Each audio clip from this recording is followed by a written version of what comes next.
अस्सलामुअलैकुम नाज़रीन, मैं हूं नाइला भट्टी और आप देख रहे हैं GHN न्यूज। शामिल करते हैं आज की अहम खबर। झावरिया सरगोधा रिपोर्ट पेश करते हैं। झावरिया से हमारे नुमाइंदे जफर अब्बास से तालीम किसी भी कौम या मुआशरे के लिए तरक्की की ज़ामिन है। चौधरी मोहम्मद यारतुल्ला बेहतरीन, मुंतज़िम और मिसाली उस्ताद हैं। इन ख्यालात का इजहार CEO एजुकेशन सरगोधा अख्तर अब्बास खान बलोच ने चौधरी मोहम्मद यारतुल्ला के एहसास में मुनाकिदा तकरीब से खिताब करते हुए किया।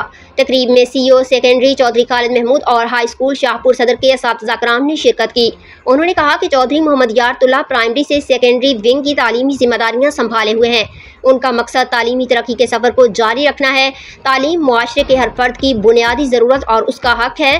तालीम किसी भी कौम या मुआशरे के लिए तरक्की की ज़ामिन है। तालीम ही कौमों के अरूज और जवाल का बायस बनती है। उन्होंने चौधरी मोहम्मद यारतुल्ला की तालीमी तरक्की के लिए काविशों को सराहा। आखिर में चौधरी मोहम्मद यारतुल्ला ने फ़रोग़ तालीम के लिए अपनी सलाहियतों को बरूए कार लाने के अज़्म का इजहार किया।